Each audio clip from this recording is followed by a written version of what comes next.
Good morning, everyone. A very warm welcome to you all. It is my great pleasure to be your contest chair for the district evaluation contest today. Contests are an important part of the Toastmasters educational program and a win-win situation for both the contestant and the audience. For the contestant, it provides an opportunity for them to compete against their esteemed peers and experience the competition area if they have not done so before. And for the audience, of course, well, it's an opportunity to learn by observing whilst being entertained. We have a packed program this morning, and I will endeavor to move us through smoothly with a view of wrapping up by 12:15.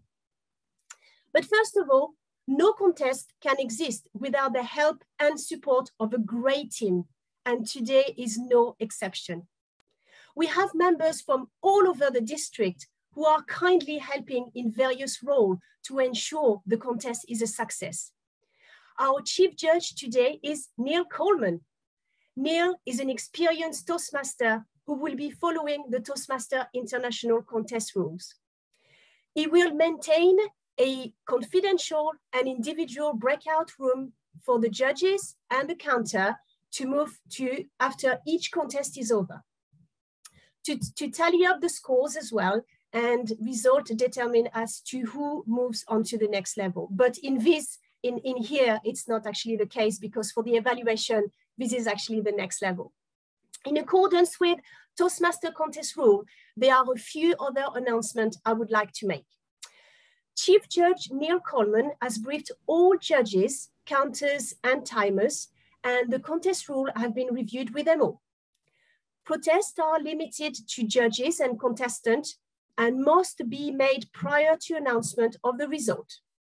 In my capacity as a contest chair, I can confirm that all contestants have been briefed, the contest rule reviews, and the speaker order selection have been drawn and agreed by all the contestants. At the beginning of the contest, there will be a 5 to 7 minutes speech, 5 to 7 minutes test speech. After its conclusion, all contestants and the sergeant at arms will be removed to a breakout room where there will be time for 5 minutes to finalize their notes. At the end of the 5 minutes, all contestants will put aside their notes from view. Contestants will then be brought back to the contest room one after another to give their evaluation. After each evaluation is concluded, the next contestant will be brought back in. If they wish, the contestant may retrieve their notes when they return to the contest room to deliver their evaluation. After they have given their evaluation, they may return in the room as part of the audience. Speeches for the evaluation contest must be from 2 to 3 minutes. A contestant will be disqualified if the speech is less than 1 minute 30 seconds or more than 3 minutes and 30 seconds. The green signal will be displayed at 2 minutes and remain displayed for 30 seconds. The yellow signal will be displayed at 2 minutes 30 seconds and remain displayed for 30 seconds. And the red signal will be displayed at 3 minutes and remain displayed until the evaluation is concluded. If there are technical issues for an individual speaker, they will be allowed 30 seconds extra before being disqualified. There will be no indication to the contestant if they have gone over time. Timing will begin once the contestant is in place and commence their first defined verbal or non-verbal communication with the audience. We will observe a 1 minute silence between each speeches to enable the judges to complete their voting form. And once the final speech has concluded, there will be unlimited silence for the judges to complete and submit their ballots. So now I will announce the evaluation contest speaking order, something that you have probably been waiting for. Contestant number 1, Charlotte Hitchings. Charlotte Hitchings. Contestant number 2, Forbes Ranson. Forbes Ranson. Contestant number 3, Margarita Sashkova. Margarita Sashkova. Contestant number 4, Doris Chong. Doris Chong. Contestant number 5, Charlie Warshawski. Charlie Warshawski. Contestant number 6, Chris Murphy. Chris Murphy. Contestant number 7, Andrew Bennett. Andrew Bennett. Contestant number 8, Rose Etoiria. Rose Etoiria. Chief Judge, are we ready to process? And timer, are we ready to process? We are indeed. Thank you very much. Now that if we are all sitting comfortably, let the evaluation contest begin. Our evaluation contest test speaker today is Paul Rhys-Taylor. Paul, can you confirm that you can see me and you can hear me? Yes, I can confirm that I can see you and I can hear you. Thank you very much, Paul. Blinkers off. Paul Rhys-Taylor. Paul Rhys-Taylor, blinkers off.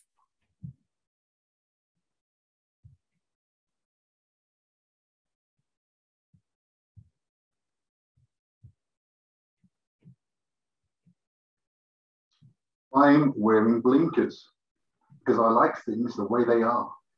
I know my stable, I know my pedigree, and I know my course. Contest chair, fellow thoroughbreds.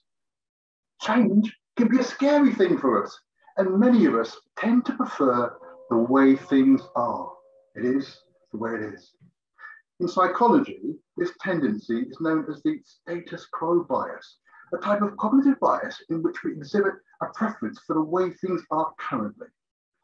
When changes do occur, we tend to perceive them as a loss or a detriment. Blinkers on, and we ward off the threat.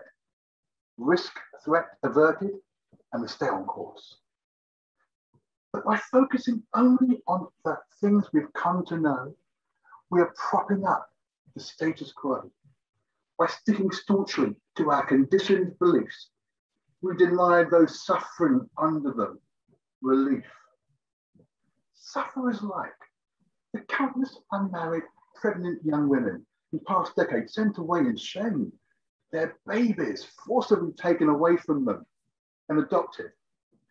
The blinkers eventually came off, heralding the change we needed to see. Sufferers like the countless oppressed gay people imprisoned and at risk of state execution just for being who they are. In 72 countries around our world, the blinkers are still on.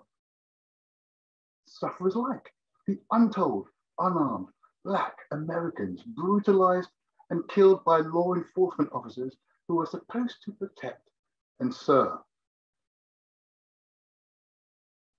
Can you think of social change your relatives and friends resisted, blinkers on, but that you later embraced, blinkers off? Was it the right for women to control their own bodies? Was it the decriminalization of homosexuality?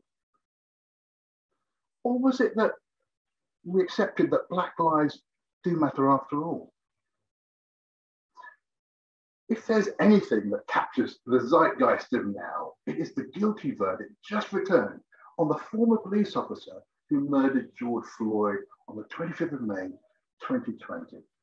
Prior to the murder, the Black Lives Matter movement had long contended that the norms and notions of what just is were a far cry from just is. The Black Lives Matter chant was an irritant at best and anathema at worst to so many people, ready with their retort that all lives matter, blinkers on. At least 15 million Americans demonstrated in 2,500 towns and cities, setting off a tidal wave of support. Hundreds of thousands of people in London, Sydney, Cape Town, Rio de Janeiro, Stockholm, Tokyo, and many other communities took to the streets in solidarity. Captured on video, the raw power of George Floyd's horrifying death brought to the surface local issues of racial violence and inequality, inspiring people to rise up against what was happening in their home countries too. And that verdict suggests blinkers came off, at least to secure justice for George Floyd. So what's my stake in all of this? Well, for those who don't see colour or simply don't see, I'm a black man. And in the words of Bob Marley, he who feels it knows it. I have a confession to make, shocking, but totally honest. On Monday, the 2nd of October, 1995, my bandmate and I were schlepping across London in my car. We were caught up in worship. We were singing praises, pure-hearted songs to Jesus. Then the 6 o'clock news broke the O.J. Simpson trial verdict. When the announcement came that the jury acquitted this probably guilty black man of a double murder, together we let out a jubilant cry. Yes! That came from deep within us. It cut across our Christian code. We shocked ourselves and we immediately repented. When we reflected on our reaction, we concluded it was born of redress, blinkered by some relief from the distress of centuries of brutality, decades of degradation and racial injustice. Blinkers on. Fellow Toastmasters and friends, I believe God forgave me. Will you forgive me too? And yes, I get it, I really do. But one community doesn't automatically sympathize with the other community in its distress. Blinkers on. After all, we have to see to know it, right? Nabi Sifri's Apartheid protest song, Something Inside So Strong, resonates with so many of us in the Toastmasters community and beyond, who face discrimination because of their age, ancestry, colour, disability, family status, gender identity, gender expression, marital status, source of income, and sexual orientation. The higher you build your barrier, the taller I become. The further you take my rights away, the faster I will run. You can deny me. You can decide to turn your face away. No matter, because there's something inside so strong. You know the words. Finally, my friends, brothers and sisters, if you will, if you prefer to be a part of the solution to the needless suffering of others, don't be like those who hide their faces away, but instead be prepared to look around you at everything and make your judgments based on all of the information available to you. You see, by focusing only on what we've come to know, we're propping up the status quo.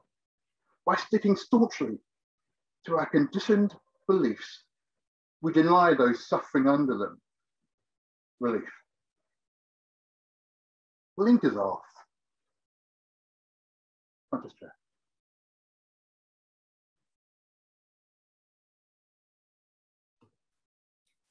Thank you very much, Paul.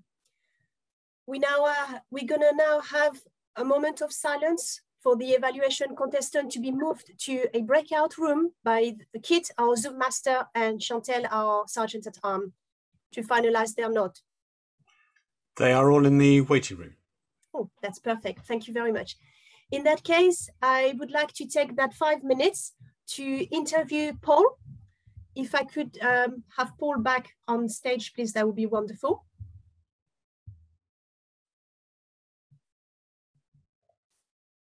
Thank you very much, Paul.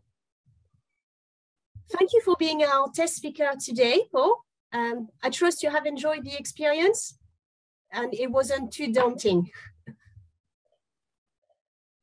You're actually on mute, Paul.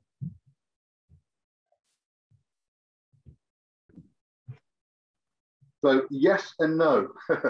So I enjoyed the experience, but it was very daunting. Is it the first time that you are a test speaker? At this level, yes. I was a test speaker at division level a few years back and had an amazing experience doing it. So I'm really honoured to have been asked to do it at this level. Excellent.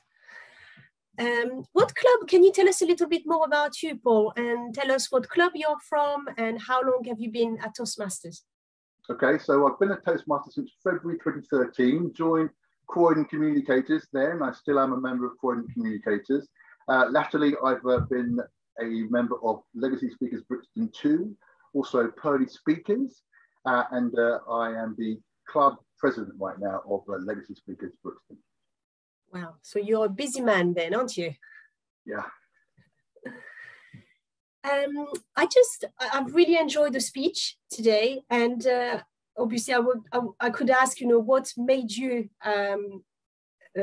actually just write the speech, but it's pretty obvious why you did. But how do you think that the speech? How did you get the? How am I going to put this? How did you actually write the whole thing? How did you feel about it? Did you have any strong emotions for every single question that you raised in the speech, or how was it? Okay, yeah, it sort of came together over a few weeks, actually. I'm a social worker by profession. By profession. Occupation, I run children's homes. So young people are my thing, deprived young people who have had a really poor start in life. So I'm very switched into issues of inequality, oppression, and those sorts of things. And so very easy to see what's been going on in the world and to think, actually, I might have something to say about that. And so it sort of wrote itself, actually. Yeah, very, very strong speech. Yes, thank you very much for sharing that with us. It's very much appreciated. And just one last question for you. What would you actually advise to the audience out there? Do you think that being a test speaker is something that is helping you to grow into your career and in the Toastmaster career as well as your personal life? Absolutely. So we learn through feedback, a lot through feedback, right? And I've got the advantage of having 8 district level evaluation champions to give me feedback. So it's an incredible honor, it really is. So if anybody asks you to be a test speaker at any level, really, just say yes. It's a different pressure to competing in contests. Obviously, you've got to win the contest, haven't you? But I didn't have to win a contest to be a test speaker, and yet I get all of this affirming, incisive evaluation that I'm looking forward to greatly. That will just allow me to take this message that I've got. I think it's a message for me, and refine it and give it out to other audiences.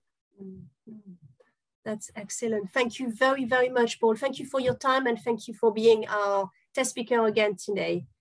Thank you.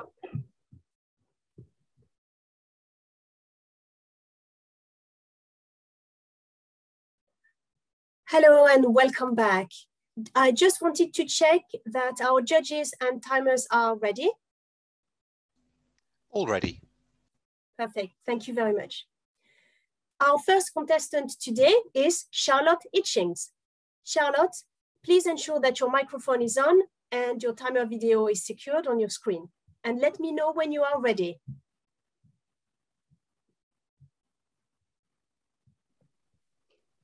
I'm unable to pin.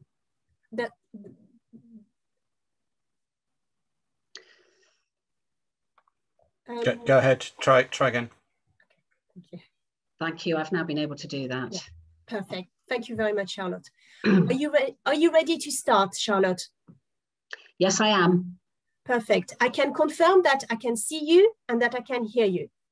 Our first contestant is Charlotte Hitchings. Charlotte Hitchings. This was a very powerful speech that Paul gave us. It was, if you like, a plea to us for change. And for me, Paul's speech did exactly that. Contest chair, fellow Toastmasters, how did Paul make this such a powerful, persuasive speech? He did it by making it impossible for us not to engage with him emotionally. I'm going to just talk through how I think he really did that so well. For a start, his start and end, blinkers off, and he kept that going. He kept repeating it throughout the speech, so we're in no doubt about what we're supposed to be listening to and doing. His stance was powerful and centered. And when he wanted to really reinforce his point, he would lean into the camera so we could really engage with his eye contact and the passion in his facial expression. He used his voice strongly and powerfully. His language was fantastic. He used quotes when they were really powerful, something so strong inside. He used beautiful terminology like a tidal wave of support. And what I really, really loved was his body language. When he was cradling a baby, when he was putting his blinkers on, when he was throwing away an attitude. And all of that made me really hang on his every word. I think one thing that I noticed as I was going through was that I felt I could have been even more engaged and really became more engaged when this incredible story came out at the end about Paul and his reaction to the news of O.J. Simpson. And at that moment, I thought, maybe if that speech had been up the front of the speech, that story had been at the front of the speech, then really I would have felt a kind of surprise. So if he'd told that story, I think he would have built a dramatic impact at the beginning of the speech and then gone on to explain why his reaction was one that he now rejected. And I think that that really, for me, is all about humanity. So what's the message I took away from this speech was that this is about our common humanity and our need to empathize with people who are not exactly the same as ourselves. And so when he said, you have to see it to know it, right? I was thinking you have to feel it to know it. And I think that speech at the front was all about, let's understand that we all have our own common humanity, but we have to step in to the other person's shoes. So that was the message of the speech. I think I got that anyway, but how much more powerful for me it would have been if I'd had that speech, that story up the front of the speech, so that I was questioning, where's this going? And then got that dramatic hit. In summary, my blinkers are off. Thank you, Paul. What a fantastically powerful speech. I hope I can live up to your example. One small structural change to the speech would make it even more powerful. Thank you, Paul. Contest chair.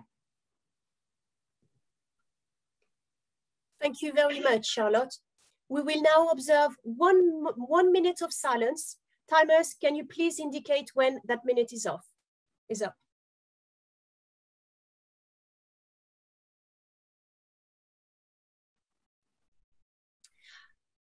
Our second contestant today is Forbes Ranson. Forbes, can you please ensure that your microphone is on, the timer video is secured on your screen, and can you please let me know when you are ready? I am ready when you are.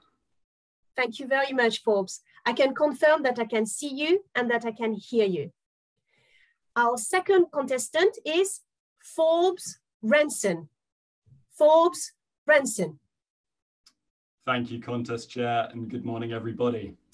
If Martin Luther King had delivered his I Have a Dream speech over Zoom, it might have sounded something like the speech that Paul delivered to us this morning. Thank you, Paul, for a speech which I think inspired the audience to take their blinkers off and set social change in motion. I want to give you 2 commendations and 2 recommendations. And I'm going to begin with a commendation on the way that you included cultural references in your speech. The audience will have noticed that Paul made references to George Floyd, ongoing current events. He made references to popular music. I think he used the example of Bob Marley. And he finished his speech by reciting well-known poetry. Why was it effective for Paul to include these cultural references in his speech? By doing so, he creates a solidarity between himself and the audience, because he's sharing something which we commonly understand. He's building a bond. It creates intimacy. And he's also establishing himself as somebody who's culturally literate, somebody who has an ear to what's going on in the world, and this promotes his credibility.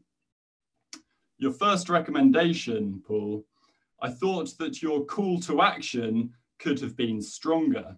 The aim of your speech was to take the blinkers off and promote social progression. And you did have a call to action. It was, be prepared to look around you at everything and make your judgments on all the information available to you. To me, that's too vague to give the audience a realistic hope of going away today and doing something which is going to make an impact in the world. I wanted you to give us something which was concrete, something which we could actually use, some practical advice of what we could do to correct the problem that you beautifully identified. Your second recommendation, Paul, I thought that the eye contact could have been better. A lot of the speech was great. You had eye contact between yourself and the lens, and that created that connection between you and the audience. But I thought, and I might be wrong here, I'm guessing that you had notes just below the lens because we saw your eyes flickering down. The way that I think you could correct that, Paul, is, as I'm sure you have done, you've practiced it many times. I bet that you knew every word, but you had it there as a safety blanket. Don't, because you'll always look at it. So take away that safety blanket and that should improve. Your final commendation then was the body language was extremely congruent. We saw a lot of open palms. This was a major theme of Paul's speech. It reminded me of Dhananjaya Hettiarachchi's Toastmasters World Championship winning speech a few years back now, which I'm sure a lot of you remember. Open palms, we can see he has nothing to hide and he's ready to share. So Paul, I've commended you on your use of cultural references in your body language, and I've suggested a stronger call to action and better eye contact. Contest chair. Thank you very much, Forbes. We will now observe 1 minute of silence. Timers, can you please indicate when that minute is up? Thank you.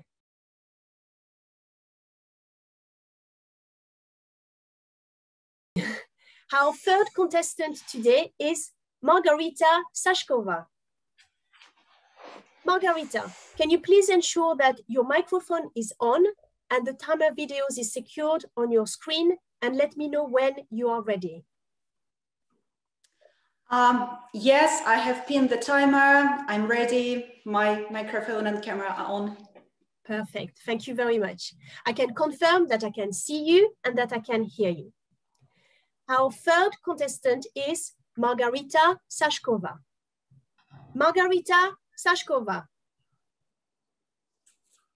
Fellow Toastmasters, Lila, and everyone else on the line, Paul today really challenged us with his deep and thought-provoking speech. The first thing I want to commend Paul on is on the excellent settings. Have you noticed how deep was the speech? Paul was speaking about social justice, Black Lives Matter, discrimination, all the deep issues that takes a while to sink in. But the background was so clear. The picture was so clear. Nothing really distracted us from the key, from the message of the speech. It really looked excellent and it perfectly served the purpose. My second commendation would be on the metaphor Paul used throughout the speech, blinkers. Paul started speech with blinkers on, then they were taken off. And throughout the speech, the speaker was coming back to this metaphor and using hand gestures to amplify the point. And again, it was a really, really deep speech. but using something as simple as the blinkers metaphor could us really relate to when we are closing our eyes on important social justice issues, or when we are opening them, as it happened last summer when the Black Lives Matter movement got the new power after Floyd's death. My two recommendations, one on delivery. Even though the picture was so excellent, I feel like the sound could be slightly improved. I've noticed a little bit of echo in the beginning, so it could be easily tackled with a simple microphone check, or if it be something that an issue with microphone, just more pauses could have helped the speakers to understand the speaker better in the beginning. And secondly, on the content, I felt like Paul's personality was really shining through when Paul was speaking and took us back to October 1995 on the results of the Simpsons trial. The emotions, the feelings that we felt from Paul, they were so, so strong. And we as humans, we connect to other human beings and to their emotions. So adding a bit of personality to the beginning of the speech rather than to closer to the end of the speech, as Paul did, would really take the speech to a new level. But lastly, let me take my hats off to Paul for choosing to use the platform of Toastmasters to speak about such important issues. It takes guts, and Paul really left us with a message that would stay with us long after the contest. It was done just brilliantly. To conclude, I would like to encourage Paul to keep speaking. It was a TED Talk-like speech. Keep simple settings, work on the quality of the sound, use more personal stories and add more personalities to beginning of the speech, and keep using simple metaphors and challenging our perceptions with such deep speeches. Thank you. Thank you very much. We will now observe 1 minute of silence. Timers, can you please indicate when that minute is up? Thank you.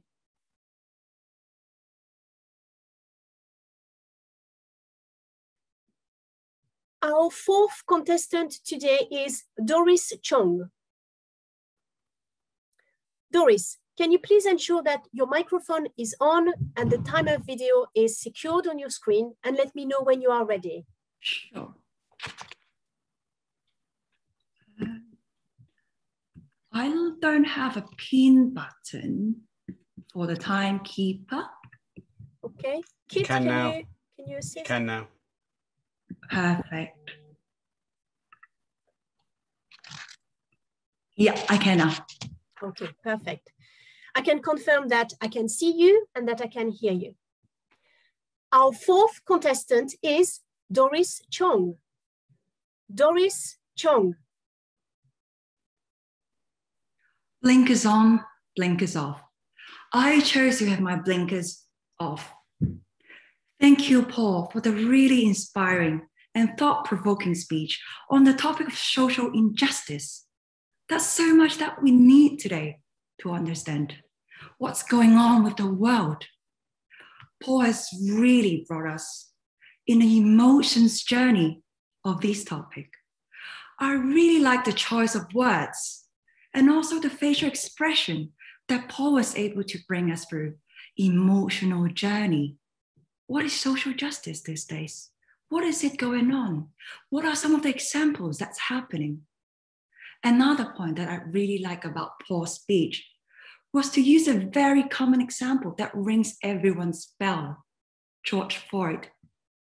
With the reaction and the movement in the world these days, it shows how one person's life completely throws out of balance the impact that it causes to the society.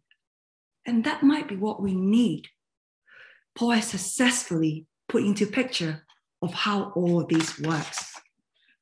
Not only that, I really think what Paul did really successfully was the call of action. How Paul kept repeating one thing, blinkers on, blinkers off. How does it help us? It just helps us to reinitiate that memory and that call of action, what we need to do.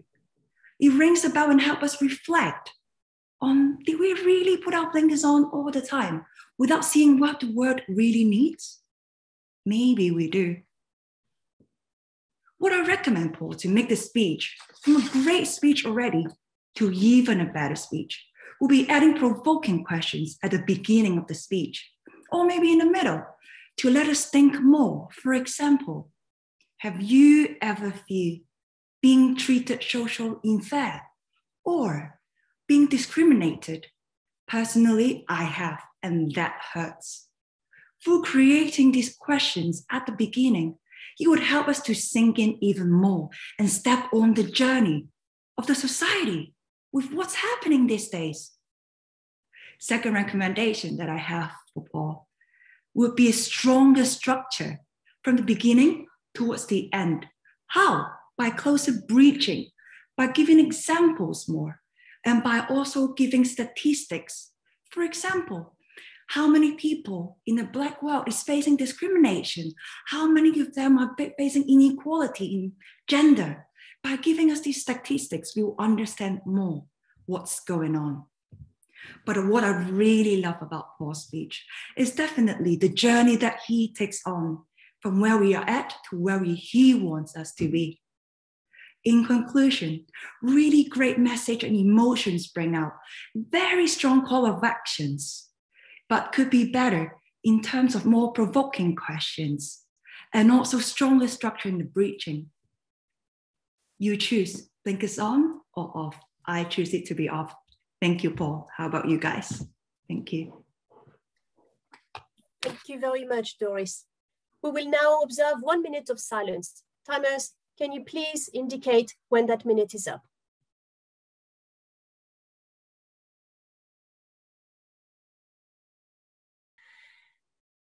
Contestant number 5 today is Charlie Wachowski. Charlie, can you please ensure that your microphone is on and the timer video is secured on your screen, and let me know when you are ready. Okay, just give me 1 second. Certainly.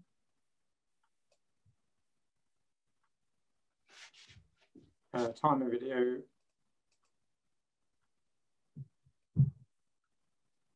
Okay, I'm good. Yes, okay. I can confirm, Charlie, that I can see you and that I can hear you. Our 5th contestant today is Charlie Wachowski. Charlie Wachowski.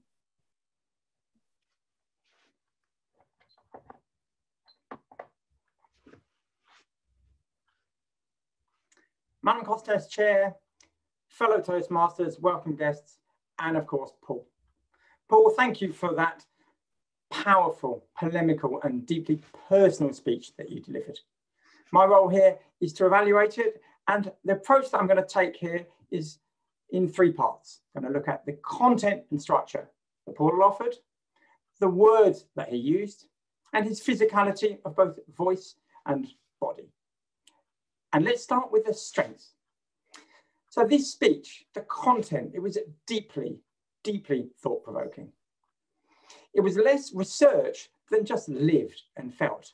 It was like Paul really owned this because it had been surrounding him for his whole life and indeed the lives of all of us. The anecdotes were kept to one personal anecdote. The rest of the speech was about examples of how this is happening in the world, this unfairness, this injustice. And the structure is incredibly useful. The great bulk of it was a polemic, the what's wrong, the what isn't happening right. The second part of it was a confessional, the OJ story that we'll all remember. And the third part, of course, was his call to action for us. So we could follow it, we could map it, and we could see it. The words he used were rich, status quo bias, zeitgeist, just is to just is. That was incredibly useful. And of course, he used a triad, we'd expect that. The anaphora, was it this, was it that, was it the other? A callback 60 years to Dr. King when he used the same structure in I Have a Dream. His physicality was where his strengths really come out. The voice was steady, it was strong, it flowed. The sentence length was roughly equal, we could manage it. There was one big spike at the OJ moment. And his body, how he used his body was really powerful. Step backwards, didn't he? To demonstrate this idea of resisting, of blinkers. Step forward at times to emphasize a point. That beautiful thing when he went from blinkers to the whole world. Very, very clever. This speech was perfectly formed, ready to take out to the world. So some recommendations to make it even better. 3. Bit more vocal variety. This was a speech about injustice, and I wanted to hear some bigger at those spike moments, but also some smaller and some pauses to anchor the point. He favours the right hand, sometimes with gestures, so equal on both hands would be useful. And in the conclusion, if you want to be part of the solution, implied an assumption that many Toastmasters aren't. Many Toastmasters I know are absolutely part of this solution. Perhaps continue being part of the solution may be more powerful. So in conclusion, this speech by Paul is much needed. It is of the zeitgeist. He has the skills. He has the polished delivery. He has a confidence, but he also has a humility to be able to share a vulnerable story. He is right. We need to be part of the solution, and I'm sure that many people in this room are. Congratulations, Paul. I look forward to hearing some more. Contest chair. Thank you very much, Charlie. Can we please now observe 1 minute of silence? Please, timer, let me know when this minute is up.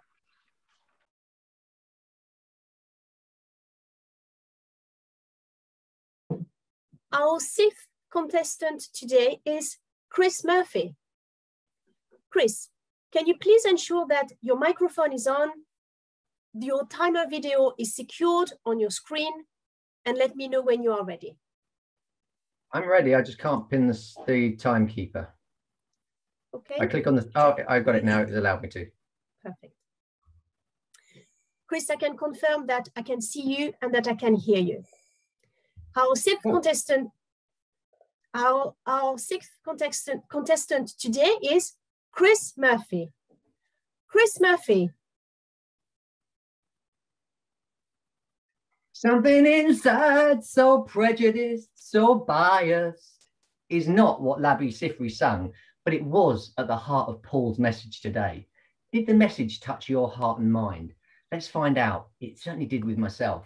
The first thing that Paul did so eloquently was the structure of his speech, but more so the structure, the rhythm. Yes, he had an opening, a middle, and a close, so vital with any speech, but what was interspersed through each of those was the beat of blinkers on, blinkers off. The relevance of that for any listener is you don't have to know where you are in the speech. You know that message that's coming through in that beat continually throughout. So you can relax knowing what it is that you need to take from this speech. The second thing that Paul did so eloquently was to have a relevance to me. He talked about babies, he talked about homophobia, and he talked about Black Lives Matter. And cleverly throughout that, I can see, well, where is my bias? Where are my biases? And from that historical perspective, he also taught us history doesn't necessarily teach us anything. With knowledge, we still have bias. We need to take those blinkers off. And through the things that are happening now, I can take relevance from that at the heart of this speech.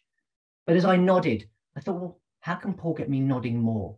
How can he change me? This was a motivational speech. And for that, you need to touch emotion, Paul. And you talked about how you were touched, but what about me as the listener? And I would suggest the ways that you could touch my emotion even more is by giving examples. And if Paul had said to me, perhaps, has a friend ever called you and you've turned them down because you want to do something else, or someone in the street that you've noticed, you thought, should I help them? But no, I won't. What is it that's going on inside me? How do I need to be touched such that my biases are challenged? And the other thing that Paul might like to think about is to give me more of the how. You said, open your eyes. But it's not just my eyes I need to open. I need to open my heart, because that is where the change happens. Paul at the start quoted science in terms of the status quo bias. And what does science tell us about behavior change? And even if there isn't any science that you could quote, give me maybe a second and a third thing. For the first, just notice situations in which I could do something differently. And second, perhaps today, go and do something, speak to someone, do something that you might not have done before, change. But the thing that I loved about Paul, he had to talk it straight out the rhetoric schools of the Greeks. He used so many different things, such as the power of three, alliteration, rhyme. He used obviously stability, pedigree, course. He had the know and the status quo and notions and norms. These are beautiful words. Words are powerful, but beautiful words are more powerful. They're like music, lyrics to the music, and they help smooth the whole process. So Paul, in this beautiful speech, think about the emotion of the audience a little bit more. Give me more of the how. Keep the beat and the structure and the relevance to me, and intersperse all that with your beautiful, beautiful words, because that will change me. And today you have. I will open my front door after this contest and I will go out and see the world differently. Blinkers off. Thank you. Thank you very much, Chris. We will now observe 1 minute of silence. Timers, can you please indicate when that minute is up? Thank you.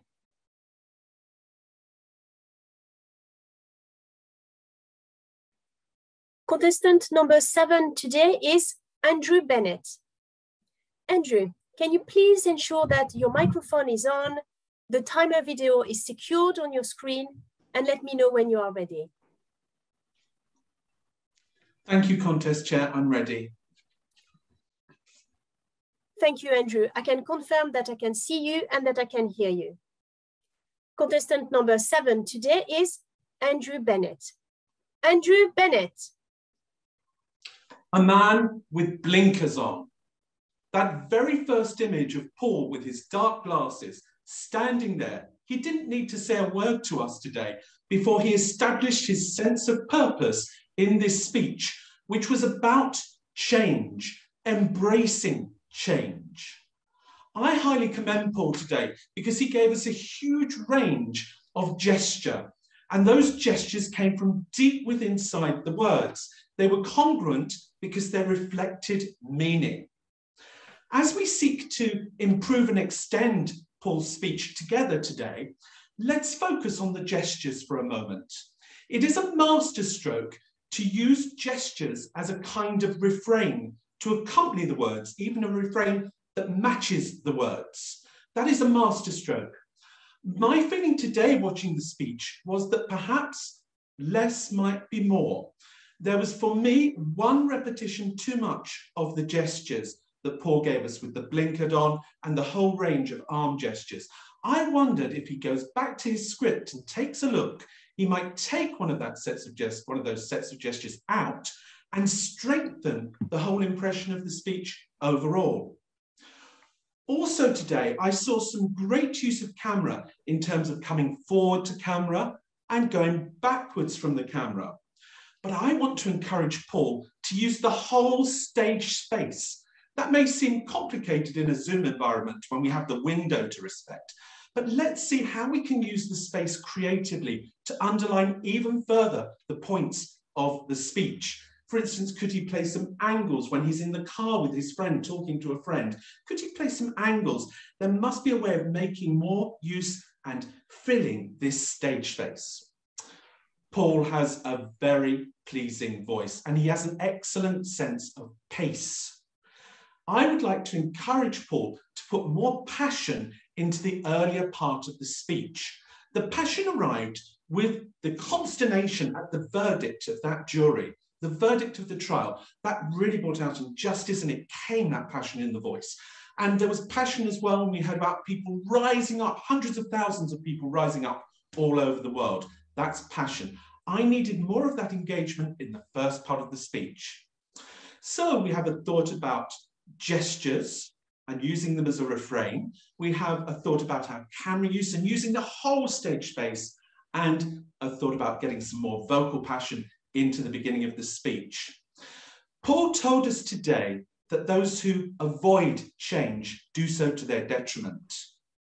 I heard that message. I really connected with it. I felt Paul's speech today, and I commend him for giving us the courage to act upon his call to action. Toastmasters, let's embrace change. Contest Chair. Thank you very much, Andrew. We will now observe 1 minute of silence. Timers, please let me know when that minute is up.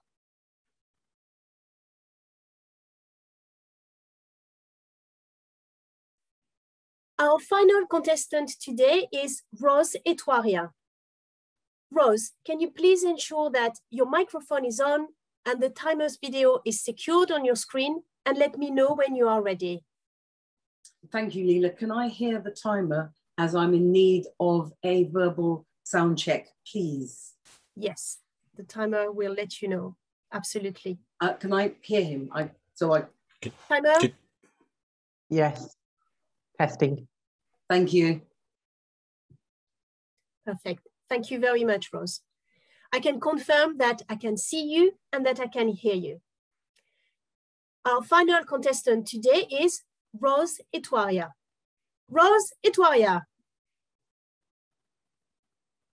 Fellow Toastmasters, contest chair, and most welcome guests. And of course, our speaker, Paul. I'm going to evaluate your speech using what I thought was good, what could be done better, and what I loved about it best of all.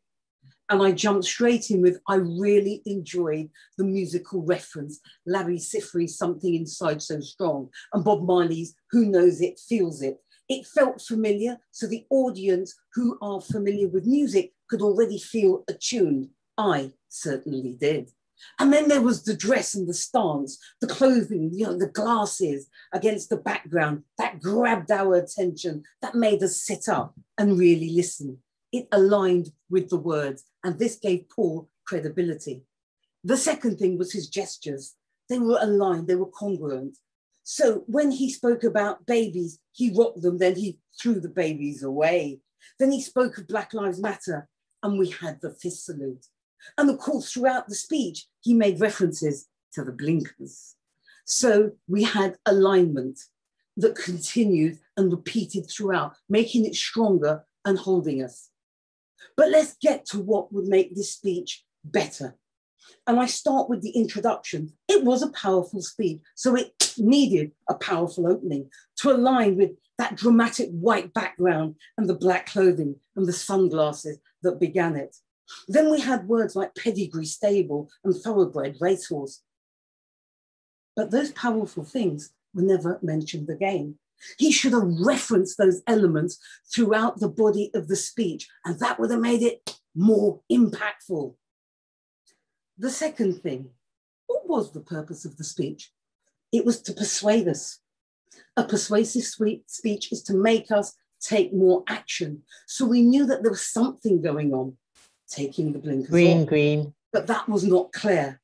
There were so many examples and references in the body of the speech, it's hard to identify a clear thread. Babies, gay people, Black Lives Matter, and then O.J. Simpson.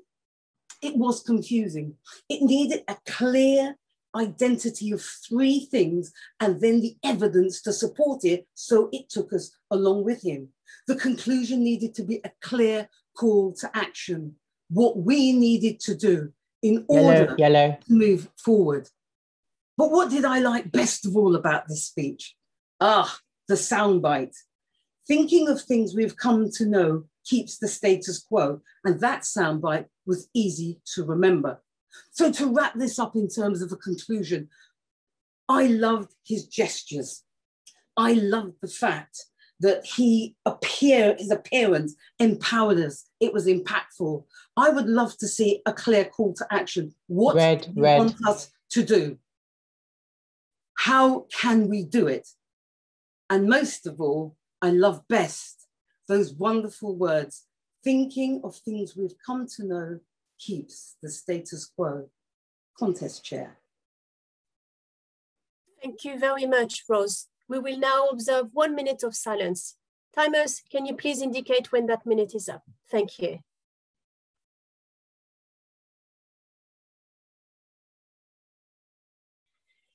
Well, first of all, I would like to give a big round of applause to all of the contestants that have taken part in the contest today.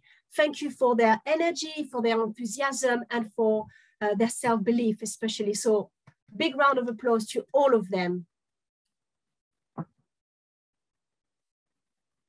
I think what I'm going to do now is I would like to take the opportunity to interview each of the contestants. And I would like to ensure that we will start with, in order, so I will start with Charlotte, if that's all right, please.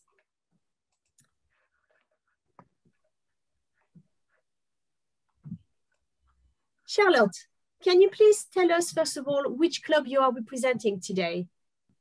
Why Not Speakers? We chartered last summer. Wow, perfect. Thank you very much for that, Charlotte. Charlotte, am I right to think that you've been in the district a few times now? Can you tell us how many times you've been? This is my third time in the district evaluation contest. How does that feel today? Well, it's the first time in this format, so it's a bit odd, I suppose. The first time I did it, I flew back from Portugal specifically for it, and then flew back again afterwards, because it was the first time I'd ever been in a contest at this level, and I really, really wanted to do it. So at least I haven't had to do that. I haven't had to rush to and from the airport. I've actually just rolled out of bed, had my breakfast and got ready. That's it. There are some good things about it, isn't there, Charlotte? Charlotte, I hear that you've been appointed chair of an NHS mental health trust. Can you please tell her a little bit more about that and how you've been able to help those who are suffering from mental illness, please? Yes, I've actually been there for 5 years as the chair there, but it was one of my highest achievements because somebody in my family very close to me suffered from mental health issues when I was very young, in my 20s, and didn't get the help that they needed. So many years ago, I joined the board of an NHS trust with mental health because I wanted, my background's in business, and I wanted to bring my business skills into that arena. And it was a foundation trust, which in England is like a mini business. So it provides the mental health services to people. And then I became chair of the one that I'm now chair of.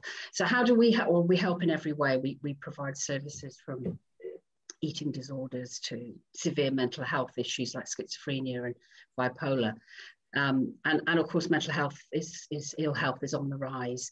But I help because my father was a doctor, my mother was a nurse, and I wanted to be able to give something back from my own experience. I can't do that clinically, but I can do it by bringing my business skills, my governance skills to the service of the people who we serve. That's wonderful. Thank you very much, Charlotte. Thank you. I'm now going to interview our second contestant. That was Forbes. Forbes, can you please tell us which club you are representing today? The mighty Reading Speakers. Well, welcome. Thank you very much. In terms of notable accomplishment and award inside and outside of Toastmasters, you mentioned that you reached the district evaluation contest last year as well. So I just would like to hear a little bit more from you. How did you feel last year and how are you feeling this year? What was the difference and how did you find the whole experience? A big difference, actually. Last year, I don't think I slept for about a week before the contest. And on the day of the contest, I was extremely nervous and I think it affected my performance a lot. This year, and I think due to Toastmasters, you know, always getting more comfortable with public speaking, I only didn't sleep last night. So we gained 2 nights sleep compared to last year. And I felt much more comfortable and relaxed today as well. So a testament to Toastmasters, I think. That's wonderful. Thank you very much, Forbes. Our next contestant was Margarita. Margarita, can you please tell us which club you are representing today? Yes, hi, good morning. I'm from Bloomsbury Speakers. We are based in London. So whenever we are back to normal, please join us in a lovely pub in central London. That sounds wonderful. Thank you very much, Margarita. I hear that you are an animal lover and you have trained your dog to do something very specific. So I just would like you to share with the audience, what is that, please? Well, yeah, I mean, I have a very talented Cocker Spaniel who can count to 2, but she only does it when I have her favorite treat. So she would not even woof, but she would make this sound twice to get her favorite cookie, which is a peanut butter and banana cookie. Well, I hope one day we will be able to see that. Thank you very much, Margarita. Our next contestant was Doris. Doris, can you please tell us which club you are representing today? Sure, I belong to the MS Orators, which is a corporate club within Morgan Stanley. Thank you very much, Doris. Doris, I hear that you play piano, and I would love to hear how long you've been playing for. What has inspired you to play as well? To be honest, like when I was a child, I was not inspired to play piano. I was more like being put on the sort of thing that, you need to play an instrument, and piano became the thing. But I think along like my path, like now I don't need to play like classical music. Sorry for those classical music fans. Like I'm not a big fan of like playing beat of the music, but more music that I listen to and relevant to me. So yeah, like this, like I actually bought a piano during the lockdown to play some music that I like. Oh. Yeah, oh, wow. a second-hand one, but yeah. That's great to hear. Thank you very much, Doris. Charlie, can you please tell us which club you are representing today? So I'm also in quite a new club, the Reigate Rhetoric, just at the south end of Surrey, just going into Sussex. And we've been chartered just every year as well. Oh, fabulous. Thank you very much. Charlie, I hear you speak several languages just for fun, or at least you're learning them just for fun. So can you just tell us how many is that? And what keeps you motivating to learn? And if you have any tips to the audience today? Okay, there's 3 questions. Okay, donc je parle français. So I speak French and Spanish that I studied, but I also speak Italian, German, and Danish.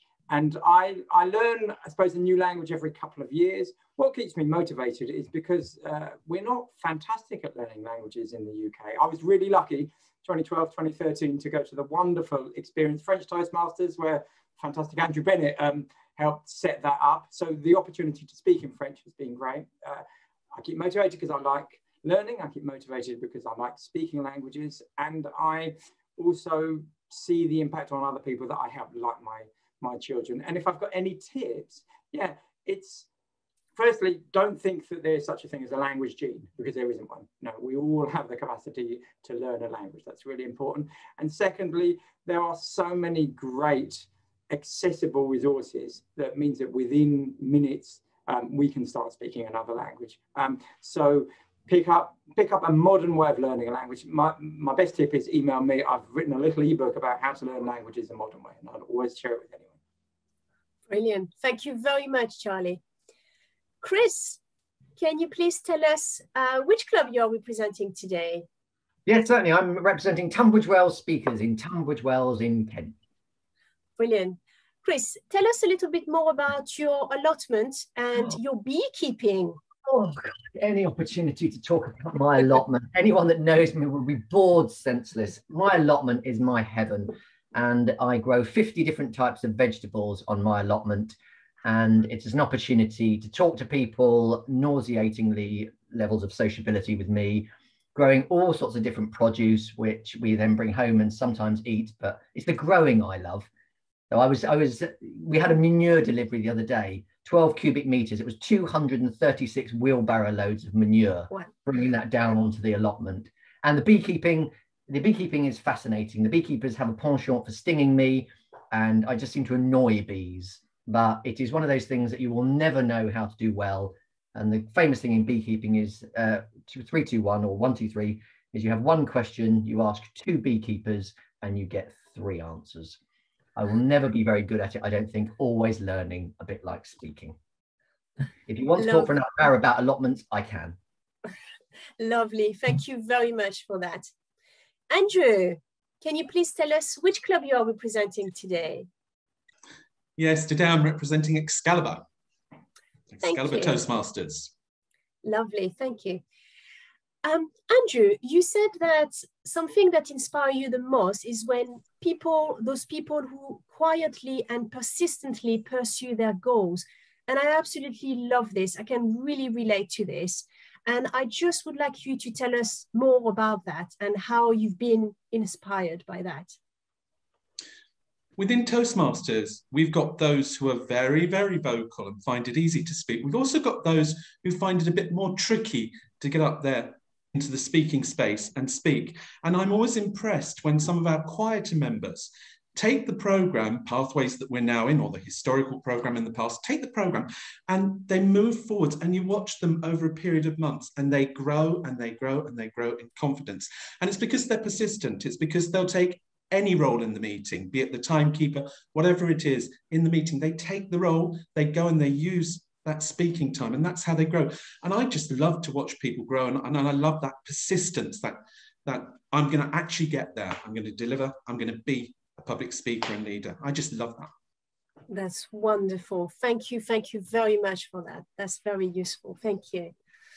Rose was our final contestant. Rose, which club are you representing today?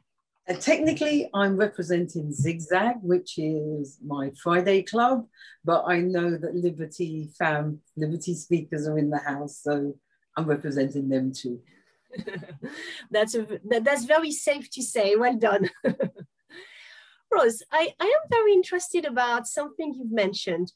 You said that you like to cause chaos, but silence also inspires you most. So can you just please give us some example here and just tell us why you mentioned that? Okay, so I know they sound juxtaposed. Silence for me is when I am able to go with the space in between your thinking gaps, and that inspires me. I come up with ideas, I even come up with speeches, because there is no distraction. You're just in a zone with yourself. And chaos, because I don't have blinkers on, and I believe that the rule book should be torn up and people should work from the heart and from the mind. And quite often we are biased. We do what we think other people would approve of. We do what we know. So people talk about loyalty, and I don't have loyalty but to the truth. So if somebody in my own family, somebody I love, behaves in a way that I think is unacceptable, I'm prepared to stand up and say, not because I'm a leader, but because I believe in stewardship.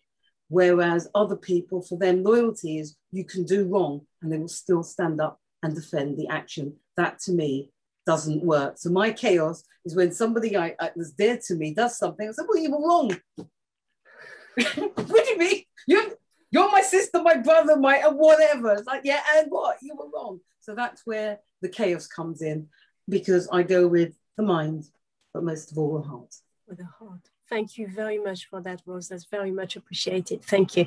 I believe we have a little bit more time. So what I am actually going to do now is I'm going to ask, I'm not going to pick on anyone in particular, but I just would like to ask if one of the contestants could share their most memorable, that's it, I've got it right, memorable experience within Toastmasters. Is there anyone who would like to tell us a little bit more about that, please? Can I share a 2-for-1? Because it's about me, but it also involves Andrew. Absolutely. Please go ahead, Charlie. I'll tell you briefly, because then someone else will get a chance. So I went to experience French in 2012, and my French is good, but it's not perfect. And I was really wanted to do a speech and an evaluation, and I did a few of those. And one time I was doing an evaluation and I wanted to talk about the Toastmasters, the speaker's smile. So I explained and I said that le parleur avait une très belle souris. And you get that, Lila, okay? Those who aren't a French speaker, Andrew gave me some feedback later. He said, did you know that you just said that the speaker had a very lovely mouse rather than a very lovely smile? Andrew, 10 years ago, and I really appreciate that. I remember it, very helpful. I've never made that mistake again. Thank you very much, Charlie. That's lovely. Thank you. Is there anybody else who would like to share a memorable experience at Toastmasters, please? Add one. I was waving at you. Oh, Chris is coming. Oh, go ahead. I'm not. No, you go. Yeah. Don't worry. Very quickly, it was at the district contest about 3 years ago. And it was the experience of Chinkata Okpara won the contest that year. And I was just in absolute awe of him as he delivered his evaluation. And it was at that moment that I said, I want to do that. And that tied in with, then I did Freddie Daniels' course, and I just listened to Freddie a few times, and then modeled myself on listening to Kat Kipling as much as I could. And I mentioned Kat last year. And it's just those really influential people that I just thought, I want to be like you, and put the work in. And so they were those, I can remember those moments where I just made that decision, I suppose, as Paul would have said, where change came, where my biases, whatever it be, were challenged. And I thought, I can do that. That's wonderful. They're those memorable times. That's wonderful. Thank you very much for that, Chris. Yes, No, Charlotte. I was going to give a different example, which wasn't about speaking so much, but about leadership. And so for me, the most memorable moment was when, I mean, it's a sad moment as well, when I gave a eulogy, if you like, for a friend of mine who died. But she had been somebody I'd worked with right at the beginning of my Toastmasters journey. And her leadership was just so amazing and outstanding that she taught me so much. But she had no official leadership experience at all. But she kind of brought a club almost into being from nothing, kept it going, inspired everyone. So she just had complete innate leadership skills. And the number one thing she taught me was about encouraging, supporting, and being completely selfless when you're a leader and serving the club. So when I had the honor to give a eulogy for her at a district conference, that really meant a lot to me. Oh, thank you for sharing that with this very special moment. Thank you, Charlotte. Is there anyone else? Can I? Yes, please, go ahead. Mine is about how your experience in Toastmasters really translates to your life outside Toastmasters. So when I'm a part-time tour guide, so when I was launching my tour around London, I invited my Toastmasters friends to join me for the trial tour. And after the walk, they all gave me really, really, really good feedback. And I incorporated it in my tour. And since then, hundreds of people have been on my tour. And till this day, I'm very, very grateful for Toastmasters for feedback and for making my life outside Toastmasters better. Oh, thank you very much, Margarita. Thank you. Is there anyone else who would like to share something on that note or not? Otherwise, I have another question. I will. Okay. Leela, yeah, please go ahead, Andrew. It's please. Toastmasters extracurricular, because a couple of years back, when I ended up in hospital having had a major accident and illness, I had a whole stream of wonderful Toastmasters who came to see me in the hospital. And in fact, it had to be organised into a list because they were all trying to fit into the same visiting times. So you had Jill Siegel and Dorothea Stewart, who was with us at the time. They organised the most fantastic list of people coming in and out to see me all the time, give me lots of moral support. So the moral support that we give each other in the meetings extends outside as well. And they're precious to me. Absolutely. You're absolutely right, Andrew. I think this is something that Toastmaster brings to all of us. It's so, so important. I mean, I have been a Toastmaster for 6 years now, and I have created such a great network of people, but also not just people, but also people that have become my very, very good friends. And if they were not there, I don't know how sometimes life will go on. So I completely understand where you stand from, Andrew, and thank you for sharing that with us. That's greatly appreciated. I think we have another few minutes. So I would like to ask something about evaluating the speech. So I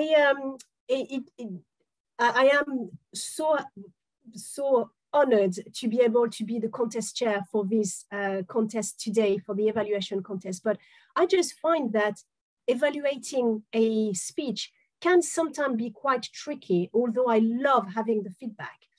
And what I would like to find out from you is, what do you like best about evaluating a speech? So is there anyone who would like, and please just take, just feel free to speak up.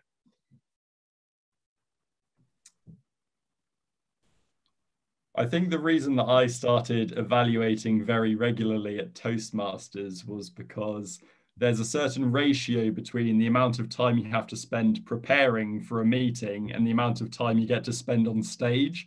And evaluation is 0 preparation time and a lot of speaking time. So it seemed like a very efficient way for me to advance as a public speaker. That's brilliant. Thank you very much, Forbes. Leela, yes? Gagan is ready in the main audience room, so you are welcome to hand over to her now, and she will carry on while we're waiting for the votes to be tallied. Thank you very much. I'm just going to wrap up now and then hand back to Gagan, no problem. Thank you. So first of all, I just wanted to say thank you very much for all of the contestants for their inspiring responses, and good luck to all of the winners, because for me, you are all winners in my eyes, and just being at this level, at the district level, this is something just so, so important. You will receive your participant certificate electronically after the event. But I just would like just very briefly to extend a nod to everyone who has been involved in today's contest, because many are the unsung heroes who beaver away in the background to make it all happen. And so please put your hand together for them all today. So thank you very much. And I now would like to then hand back to Gagan. Thank you.